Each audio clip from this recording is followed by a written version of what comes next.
Welcome, everybody. Thank you again for being here, for joining us this evening to learn about this new financial requirement. We are so grateful that you are taking this time to listen to this presentation, as we really want this process to be as painless as possible for everyone. This report process is something that those of us on the finance team have worked on for quite a while, but we will get into that in just a few minutes. First, I would like to introduce Shirley Seiler, our National Treasurer. Shirley has served as our National Treasurer for the past 2 years, after having previously served as the treasurer for the Diocesan Assembly of Texas for 9 years. She has been a daughter of the King for 25 years, so lots of experience behind her. And now I would like to invite Shirley to explain who else is involved with the finances of the order and introduce those present this evening. Okay, so this is Shirley, and I'd like to introduce Anne Marie Delgado, who has kicked off this meeting. She is the chair of the Finance Committee and has been for 6 years. She was the national treasurer for 6 years. She has been a daughter for 20 years, and she founded one of our international chapters in Germany. And that chapter, as I understand it, is still going. So thank you, Anne Marie. I'd also like to introduce Andrea Hale. She's on the Finance Committee. She has been the Province 7 treasurer for 6 years and has been a daughter of the King for 19 years. She's also the endowment chair and the missionary and outreach chair for both of those funds. I'd also like to introduce Vicki Patterson. She is also on the Finance Committee. And Vicki was the Province 4 treasurer for 6 years and has been a daughter for 26 years. Lynn Kimbrell is the executive director of the national office and the staff of 6 there. She has been with the national office for 16 years, and we're very blessed for her service to us. Also, Tony Stokes is the accountant at the national office, and when you email finance@doknational.org, that email is going to go to myself, and the finance chair, Anne Marie, the executive director, Lynn Kimbrell, and the accountant, Tony Stokes. Thank you. I would like to now invite Andrea to open us with prayer. Let us pray. Glorious and blessed God, we place our work and ourselves into your hands. Anoint our creativity, our ideas, our energy, so that even the smallest task may bring you honor. God, when we are challenged, guide us. When we are weary, energize us. May the work that we do and the way that we do it bring hope, life, and courage to all with whom we minister within the order. Bless us with wisdom and discernment, commitment and compassion. Rooted in your love, may your face illuminate all activities done in your name. Amen. Thank you. So I mentioned in the welcome that we have been working on this for quite a while to develop this report process. But why did we need to develop it in the first place? Was it because we are numbers geeks and we're just looking for another data collecting task that we could spend our weekends working on? Absolutely not. Trust me when I say that there are many, many things that I and the others on this team would rather be doing on our days and evenings off. However, we do share a common passion for the welfare of the order. And over the past few years, several situations have come up that could not be resolved with the limited expertise that we, amongst the group of us, bring to the table. So we turned to a professional tax attorney to review the order's specific status and to advise us on what actions we should take to ensure that we retained our status as a 501c3 tax-exempt religious organization that does not have to file a nonprofit tax return. We also wanted to ensure all our affiliated entities, that being chapters, diocesan assemblies, and provincial assemblies, were covered under the same status without having to file separately with the IRS. And finally, we wanted to make sure that we could provide beneficial coverage for our entities where possible, such as through liability insurance. The resulting annual financial report requirement is a result of that advice. First and foremost, we had to show that we at the national level of the order have financial oversight of the rest of the order. That's quite a task. We also had to show that all entities were following the policies, procedures, and bylaws established at the national level, that we had a list of members and a few other things. You will see that the annual financial report letter templates ensure the required sentences are included. Although these may need to change in future years, we have endeavored to keep them as simple as possible while meeting the minimum requirements to maintain the order status so that together we can all focus on our mission of spreading Christ's kingdom. So before we go through the annual financial report letter templates themselves, I want to review what is included in each report as a general rule. Each report includes a letter that is signed by both the president and treasurer of the entity. And we'll talk about signatures and submitting the report a little later in the presentation. In the letter, though, it must state that the entity operates within the bylaws, policies, and procedures set forth by the order.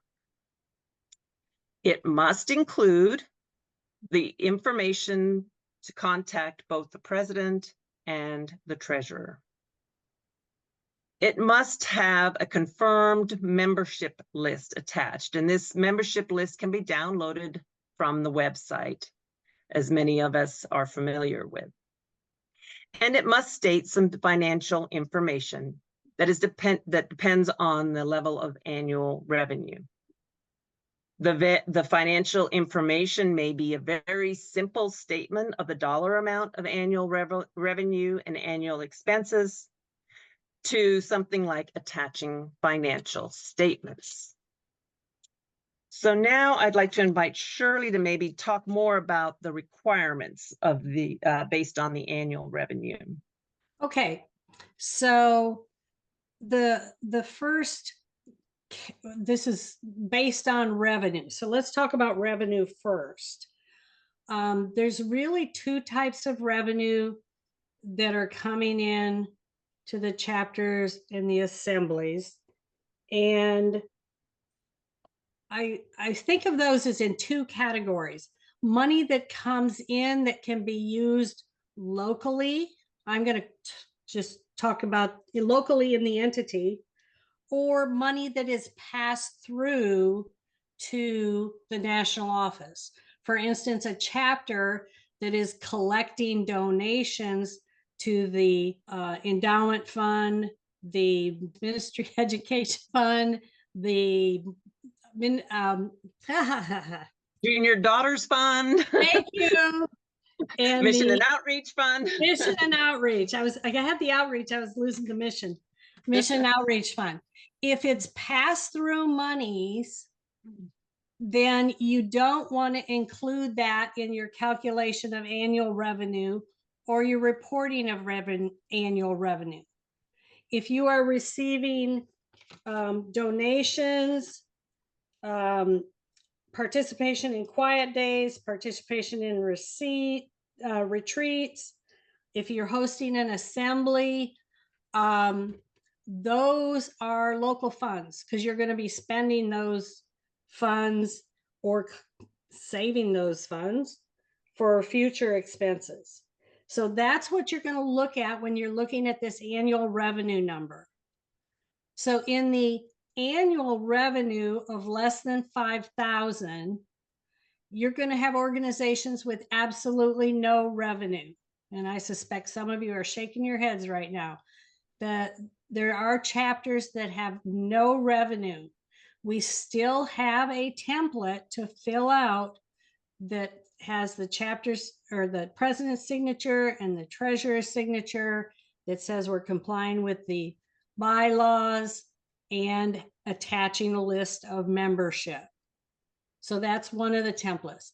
Also, under less than 5,000, there's those organizations that do have some revenue that they have collected locally from donations. I know I belong to a chapter that hosted receptions, whether it was for a funeral, we did a wedding once, and people gave us donations. Those were local revenues that we could spend at our discretion. That annual financial report letter is going to include the total annual revenues and the total expenses.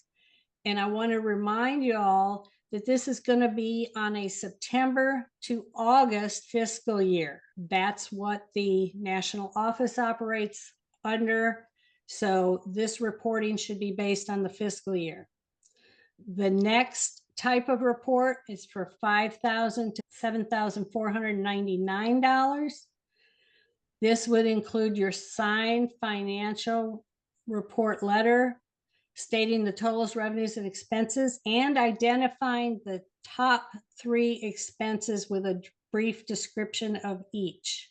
Those organizations that have more than $7,499 would be submitting a report, and there's a template for this too, signed financial report letter stating the total revenues and expenses, and attach a financial statement which would show where the revenue is coming from and where the expenses are going to. So those are the types of reports, and there is a schedule of due date for each of those reports. The chapter reports are due to the Diocesan Assembly by October 31st. So a chapter should be sending their report to the diocesan treasurer by October 31st. The Diocesan Assembly is going to be collecting all of those chapters, plus during doing their own report, which is due to the Provincial Assembly by November 30th. The provincial treasurer should be assembling all of those diocesan reports and submitting those to the national office by October 31st. And all of these annual financial reports are going to be based on the September to August fiscal year. Lynn, do you want to talk about each of those templates? I do. So there's 4 different report letter templates. We have them on the website under Officers Corner, where your membership list. There's also now a flyout for Treasurer's Resources, and you can go there and open up all 4 of these different templates. That looks like a bunch of lines right here, but this is where you'll put your chapter or diocesan or provincial name here. You'll want to say, like, if it's a Mary Martha chapter, and then the charter number if you know it. The contact person's name, the address, city, state, and zip. This is the date line when you're submitting it. This is the address for the person you're submitting the report to. So if this is a chapter, this would be the Diocesan Assembly of Georgia or Washington. their contact, the treasurer's or president's name, whoever you're sending it to, their address, city, state, and zip. And these right here is the same information that you put up here. It will automatically fill that out, so you don't have to do it 3 different times. This is the city that the chapter or diocesan assembly's in, and the state. And this is where it's stating that your chapter, diocesan assembly, or provincial assembly is operating within the bylaws, policies, and procedures set forth by the order. It lets you know this is the information during the fiscal year. During the fiscal year, this chapter had this many members, and this is reminding you you're going to confirm the number of members by attaching the membership list. And this particular template, it tells you right up here, for an entity with no annual revenue. This letter is stating there was no revenue or expenses for your chapter. Then you put the phone number and email of the president and the treasurer, and the president's name and treasurer's name goes here, and this is where they would sign. So that is the template for no revenue. And then this one is annual revenue of less than 5,000. The format is exactly like the other one, with the exception of you would record and put how much your annual revenue was for that fiscal year, as well as the annual expenses for that fiscal year. Everything else is the same. This template is the same format. It's for revenue, annual revenue of $5,000 to $7,499. The difference in this is your annual revenue, your annual expenses, and then you'll put your top 3 expenses at, I don't know, a certain location, and then the dollar amount. And then same thing, contact information, phone number, and email for both of the officers. And then this one is for annual revenue of more than $7,499. Again, same format, with the difference of just this right here, where it's reminding you that you're going to put the entity's financial statements with this letter and the membership list and your financial statement. All of these are fillable on the website under treasurer. You'll be able to do an electronic signature or hand signature, but I would definitely save the fillable form on your computer, so you'll keep a copy, as well as you'll be able to send a copy to the diocesan or provincial assembly. We are requiring 2 signatures unless there's a situation where the treasurer or president does not have the capabilities, they're out of town, unable to be reached, and then you would want to identify why they're not available. On the membership list, you can indicate the date that you're verifying it and put your initials. Any changes to your membership list needs to be submitted via a transition form.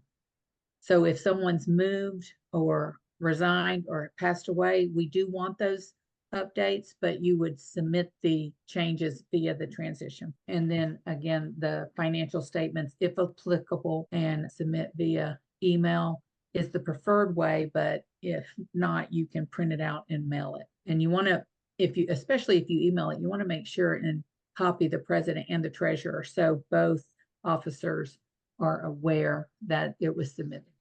Okay, this picture, because sometimes it's how I feel, a little bit wide-eyed, a little bit like, oh my gosh. I've been trying to answer the questions in the chat, and wow, we've got some great questions.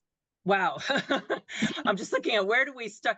The revenue, Shirley, would you kind of maybe briefly go over, you touched on it a little bit. What is revenue? We have a few questions about, is revenue like the amount that's in the bank account at the end of the year, or what counts as revenue? How do we figure that out?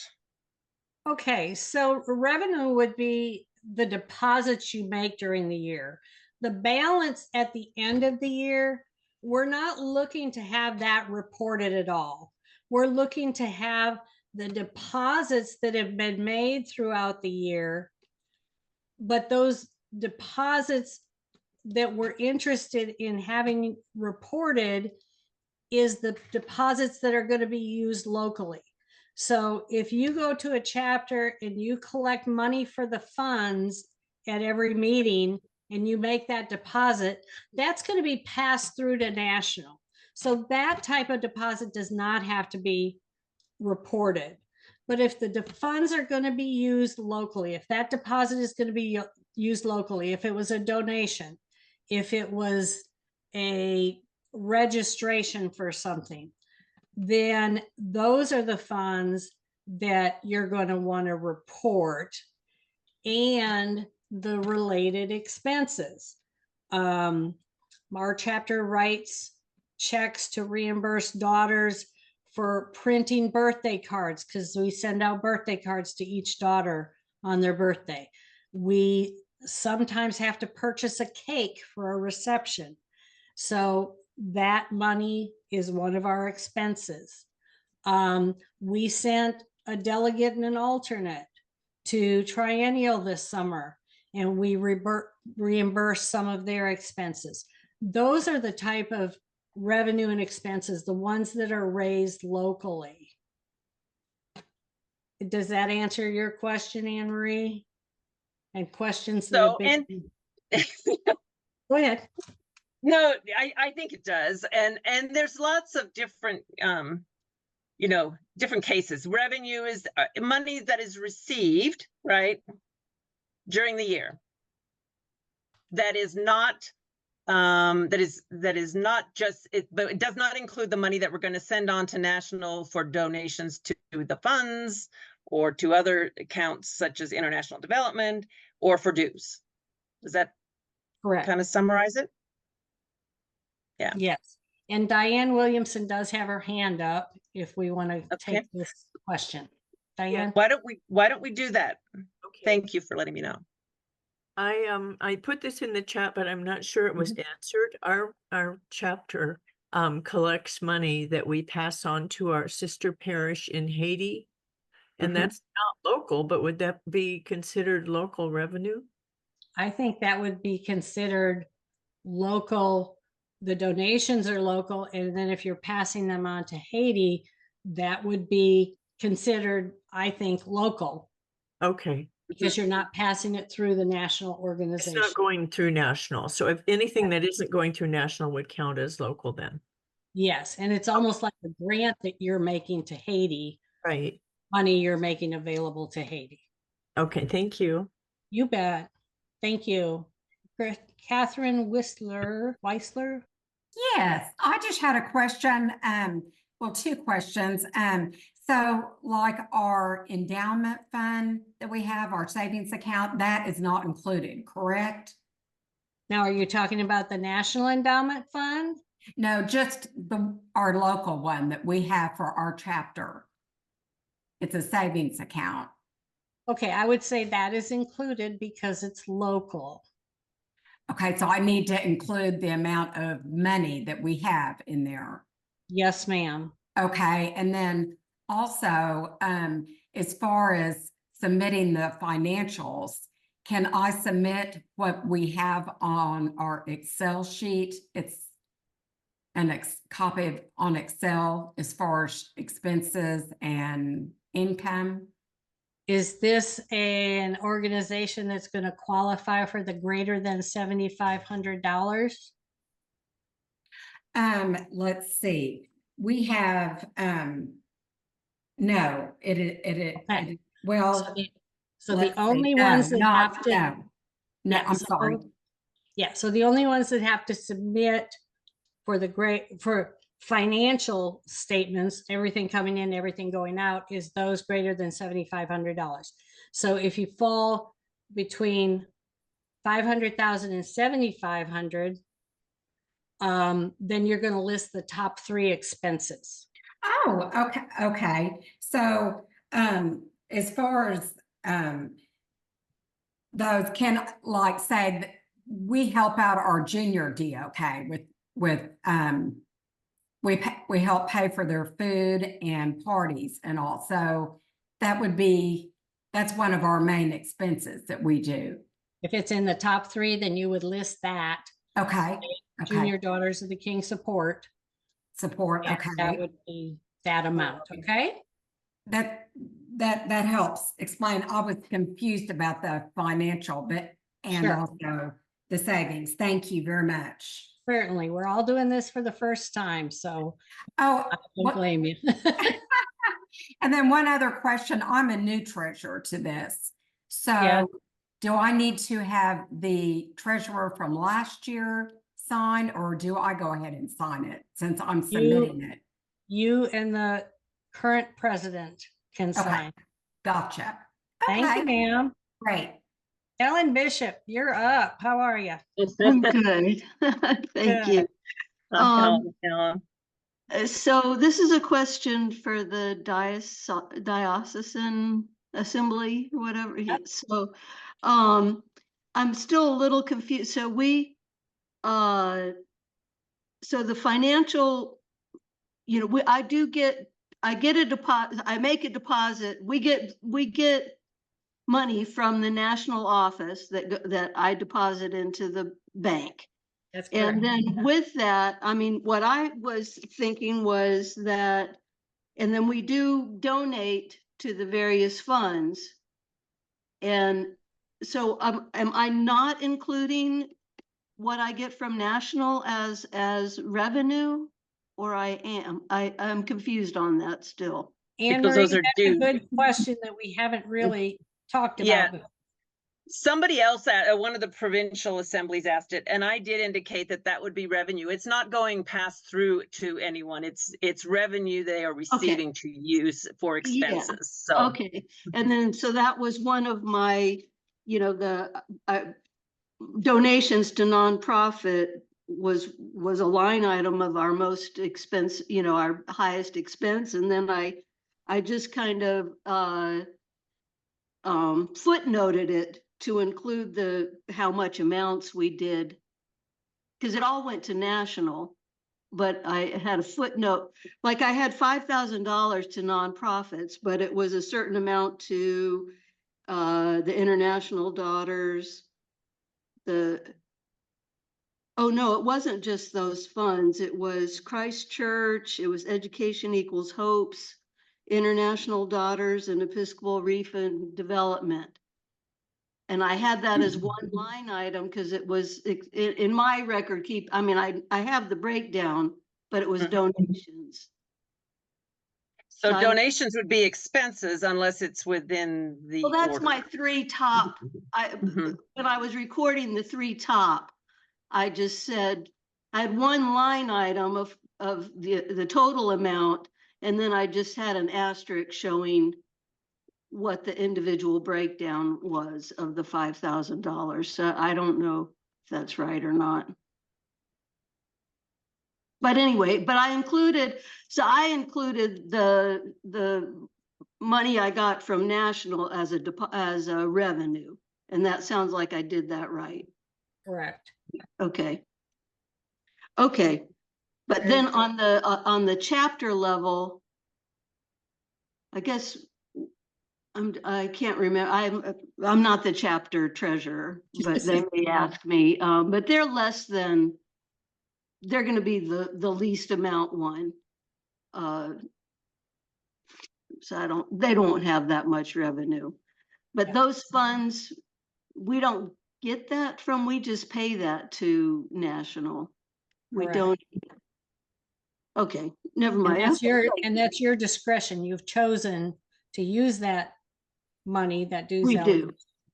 Yeah, I know we do by that. donating back to the funds. Excellent. Okay. Thank you, Okay. Ellen. There's one thing that a lot of people are asking, like, they only have a couple members, or they don't have a treasurer per se. They have a president and a vice president. A lot of times especially in chapters, you may have somebody who has a dual role. So like a secretary/treasurer. So that person can sign, or you have a president and a vice president/treasurer. So you may have to look at having somebody fill a dual role for your chapters, especially small ones. That's the case with my chapter, for example.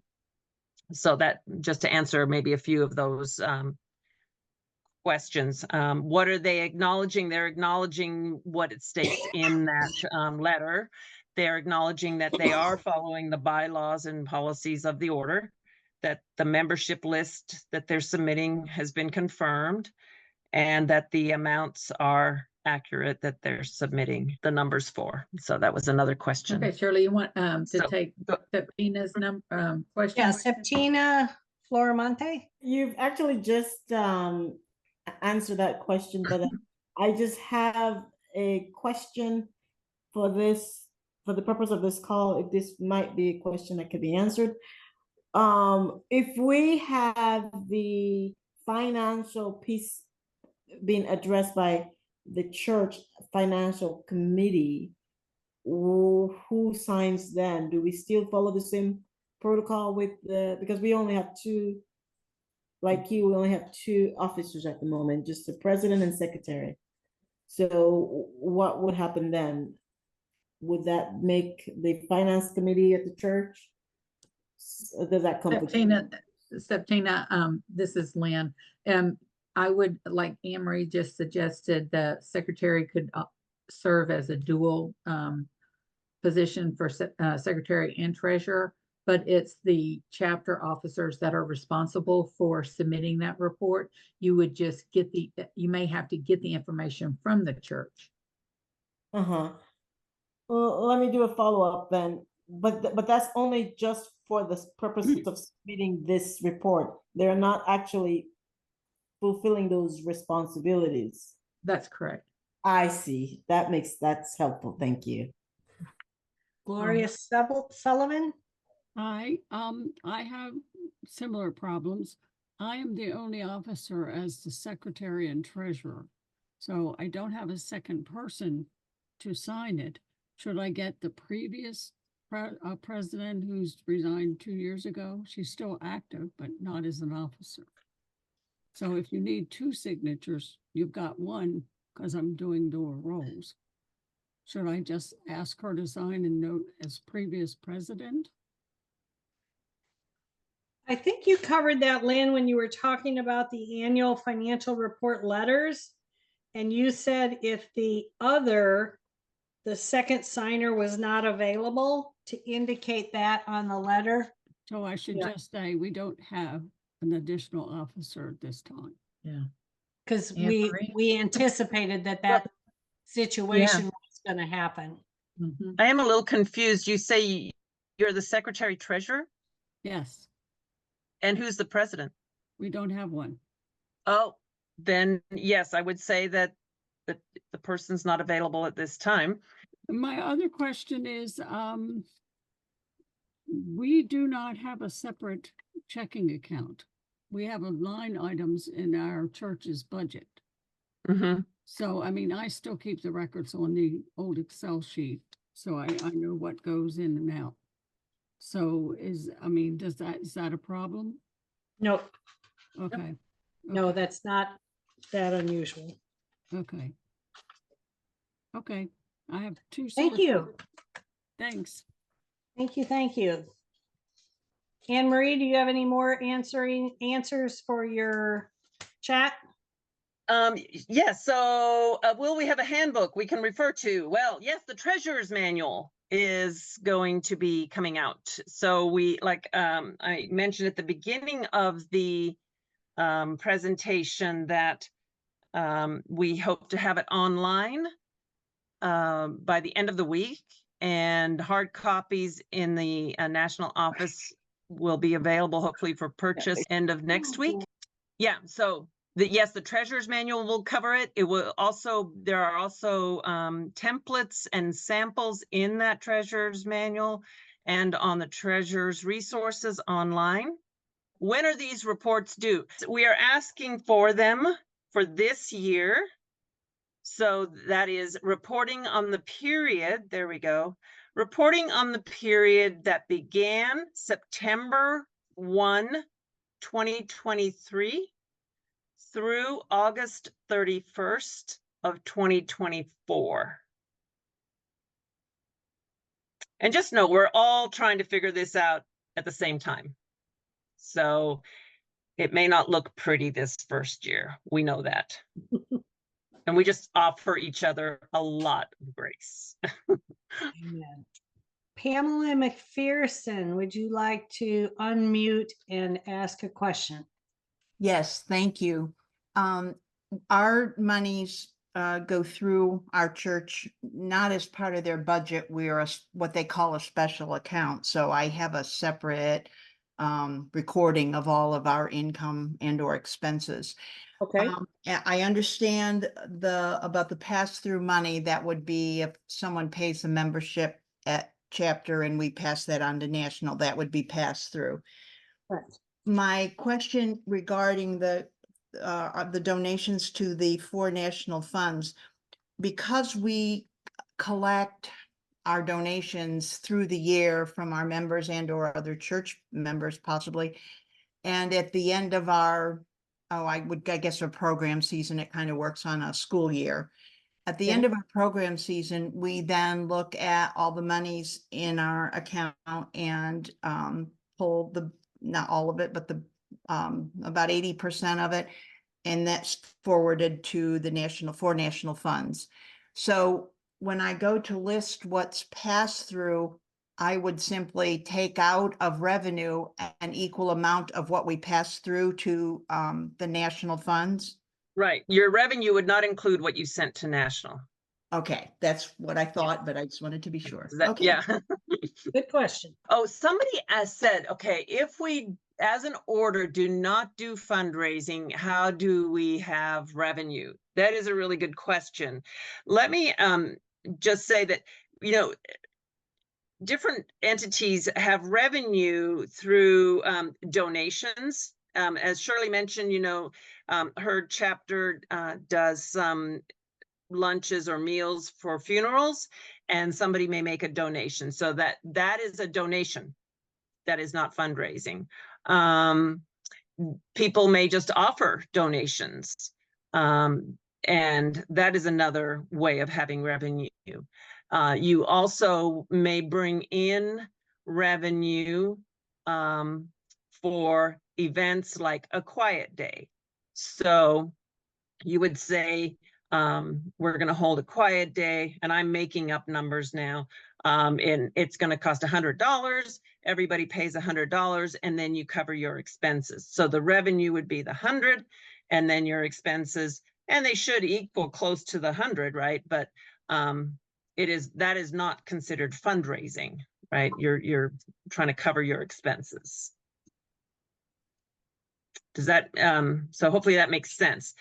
Fundraising would be saying, we're going to say, do a car wash, a bake sale or something to raise funds for daughters. So we don't do that. The order does not do that.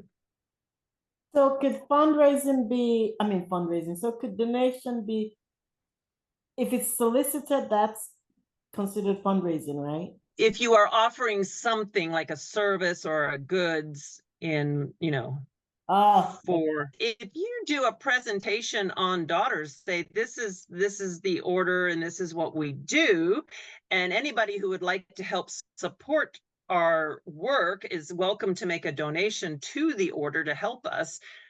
That's okay. You can talk about the order at church or at a meeting or something. Okay. So the only thing is if you exchange it for goods or services received. Right. Got it. Okay. So another good question that we had is, do the, say, diocesan assemblies or provincial assemblies tally what they receive from the chapters, or in case the diocesan assemblies? No, we do want and are asking you to collect and then pass forward. So let's say the diocesan assembly would receive from the chapters, and they would ensure that they've received all the reports that they're supposed to get from their various chapters. You know the chapters better than we do, you know who's where. You collect your chapter's reports, and then you submit them forward with your report, right? You should keep a copy of their reports, and then the provincial assemblies likewise. did I get the report from X diocesan assembly, Y diocesan assembly, etc.? But you don't tally them up or anything. You do your report as the provincial assembly, and then you submit them all together forward to national. If for some reason you are, say, a chapter in an area that does not have a diocesan assembly, then you would submit straight to the provincial assembly. If you are in an area that does not have provincial assembly, then you'd go straight to national. So if you're in an area that does not have a diocesan assembly or a provincial assembly, then the chapter would be submitting straight to national. Hopefully that answers a few of the questions I'm seeing here in the chat. Okay, so let's go ahead and have Lori Henry ask her question. Hello, ladies. Thank you. I'm representing St. Paul's Episcopal Church in Atlanta, and my question is in reference to the incoming officers who need to have access to this information. You have given such good information tonight. How can they access this recording? Lori, it will be on the website by the end of the week on the treasurer's resource page. Okay, it will be on the national website Yes, under ma'am. the treasurer's. Yes, so you would go to resources and then officers corner and then treasurer's resources, and the link will be there for the recording. Thank you. That's exactly what I needed. Thank you. Yes, ma'am. Tricia Pulsifer? Yes, thank you. Good evening. Good evening. My question is, I'm from the Diocesan Assembly of Florida, the outgoing treasurer, and I thought I had read somewhere, which would either have been in the treasurer's manual or something accompanying the template, the letters that were sent out by email, that it was the outgoing officers that were responsible for preparing the report because it was during their period. I guess I'm of the opinion is if it gets done, that's the goal. And if there's a new treasurer, it's no surprise that some assistance would be coming from the outgoing treasurer. Okay, Right. so it's not strictly necessary that it be either or. I mean, one or the other, but it could be either. I would think the current treasurer would be the one that submitted it, because once you are taking office, at some point you're going to have the review with the outgoing treasurer. So you'll be communicating with her to make sure what the revenue and expenses were and everything balances. Mhm. That's great. That's great news for me. Okay. There you go. And I'm Thank you. trying to look to see if I don't recall it saying anything specifically to that in the manual. And I'm just kind of trying to flip through the. I think it was mentioned. That's why these Yeah. are so good questions, Mhm. because Mhm. as we're putting it all together, there's no way we can think of everything. So this is awesome. I have a Somebody just question. Yes, ma'am. Can you go over again on those forms? There was a bunch of lines at the top and then another bunch of lines at the bottom. What goes on the top bunch of lines? The top bunch, go ahead, Yes, Lynn. that. This is the information for the chapter that is completing this form, or Okay. the diocesan. Whoever's completing this form, that's the information that goes Mhm. here. Okay. The chapter's name, the person, the contact person, their address. This is the date line. What is the date that you're completing this form? And then this is the entity that you're submitting the report to. So Okay. if this is the chapter, this is going to be the diocesan assembly more than likely. Okay. Contact person, address, city, state. Thank you. Yes, ma'am. Deborah Tyson, can you unmute and ask?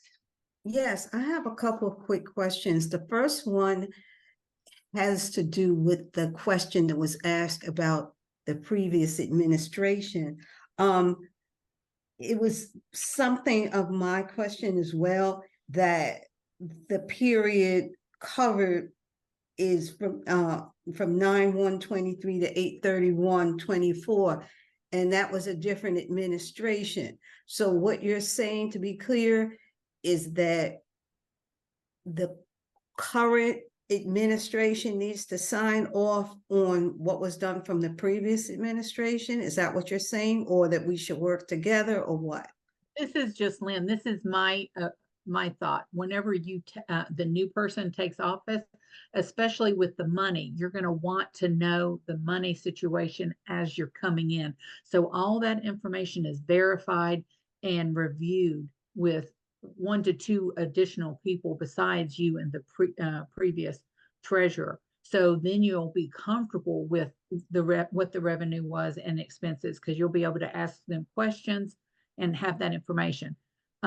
Should When you you're have saying the additional- 1 to 2 other people, who are you? Who if is that? president, I would suggest president and treasurer for sure. Especially if you have a checking account, you're going to want at least 2 signers. So you need at least 2 people reviewing the previous 2 officers. Well, and yeah, to close out your time as a treasurer, you should close, and president, you should close out that report, the fiscal report, the financial statement, your treasurer's report. The treasurer's manual goes into that, and you'll see it when you get that. Yeah. Yeah, show up on the 28th of October for our Zoom meeting, and we'll go over the treasurer's manual, and that'll explain a lot more of these things in there as well. Okay. I know I had another question. I can't even remember it, but I'll send it probably at some point. You said that we could send in the questions like that don't get covered today. Okay. Absolutely. Thank you, Deborah. Dorothy Thompson? Yes, I'm here. Not to beat a dead dog, but I'm a little confused. Donations, like we had a member that passed away and the family donated to the chapter. Is that considered revenue? Yes. Okay. So that's yes. That's a yes. Okay. All right. Now, I'm not a treasurer. I'm not a number cruncher. I'm the president. So would it be good advice for myself to ask our church financial person to help with this? Being they do keep our finances. If you're not aware of the ins and outs, yes, I would discuss that with them. Yeah, I get a financial report, but it's all Greek to me.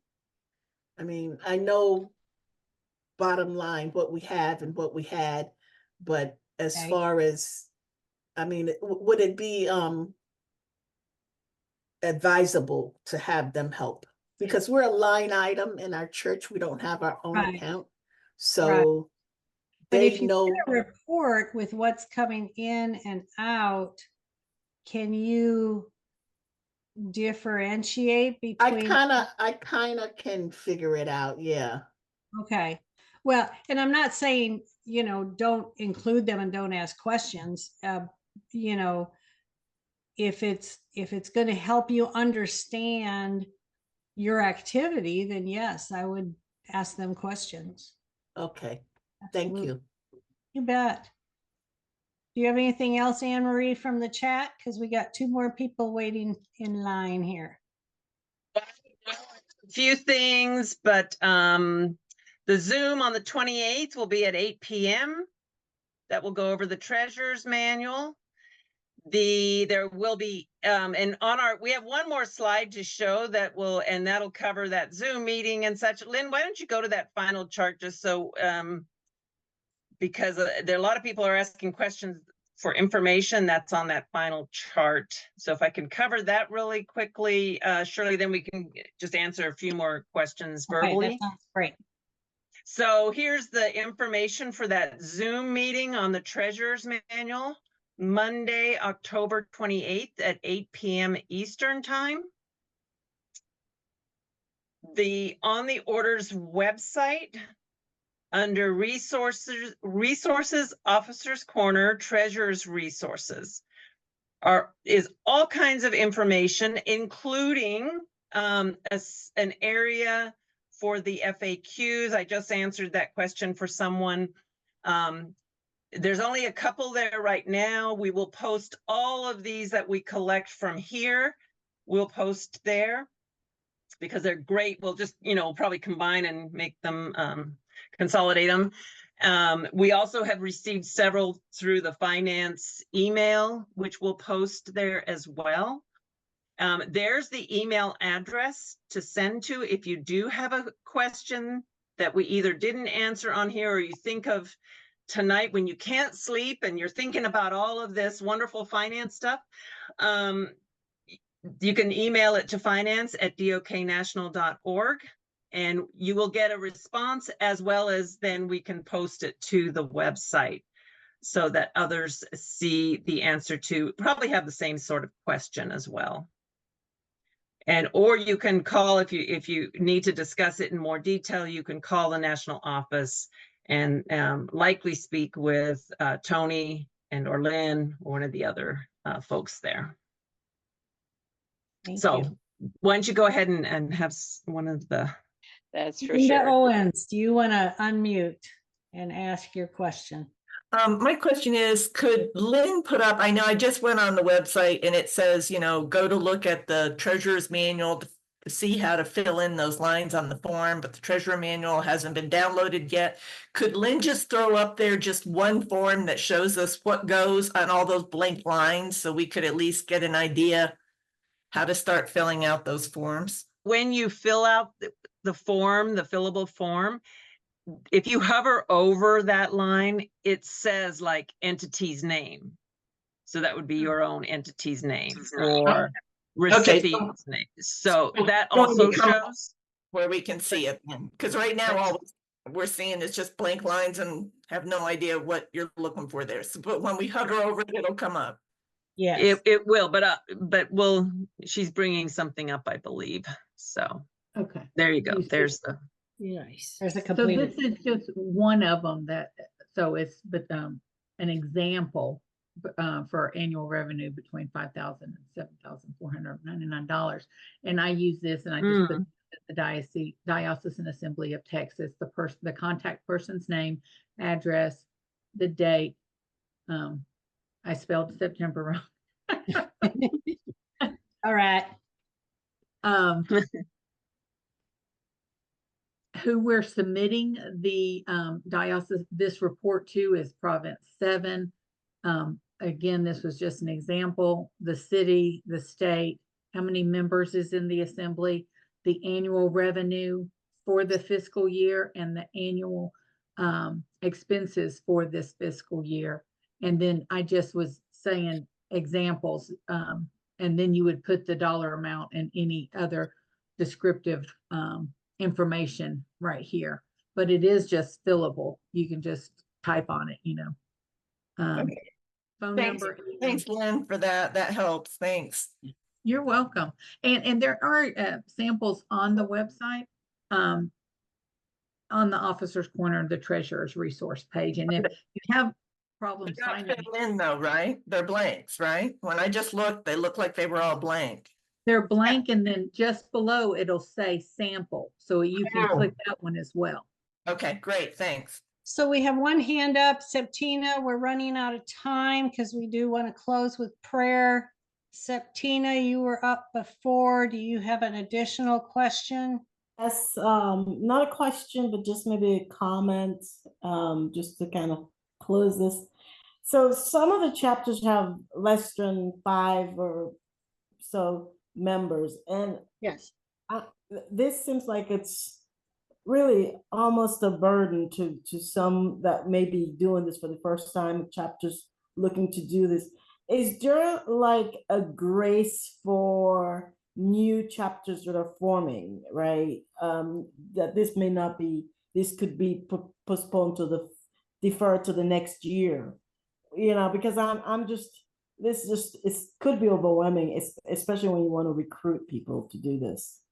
That's just my comment. Well, call us and we'll be able to help walk you through it. Yep. So, like I mentioned, the Treasurer's Manual should be online this week. Hard copies in the office, God willing, by the end of next week. They will be available for sale in the online store and through the Royal Cross order form. Thank you. I'm losing my words now. And then these treasures resources really should have everything else. Again, if you have any questions, please let us know through finance@doknational.org. The treasures manual is 92 pages. That includes front and back covers. And the cost is $20 for a hard copy. It looks like that. It will have rings on the side, so you can open it up flat. So it should be very user-friendly. At this time, I would like to invite Andrea to close us in prayer, please. Hey, thank you, Anne Marie. Holy God, I call upon your wisdom as I delve into matters of finance, funds, and fidelity on behalf of my chapter or assembly of the Order of the Daughters of the King. I ask for your guidance and oversight in all that I undertake, so that each number is recorded accurately and reported with transparency to all. I give thanks for the many resources you have made available to help me succeed in this ministry. Accord me with your favor, I pray, to see each number in each column as gift and vow. Grant me peace as I venture forward, knowing that your grace is not fragile. I call upon your strength and guidance, accompany me in and through all things. I trust that your grace and love will secure abundance in lean times, innovation amid great change, and will bring forth faithful laborers for every need. I now humbly commit myself to the loving stewardship of these funds and ask your blessing upon the hours spent doing so. In Jesus' most holy name, I pray. Amen.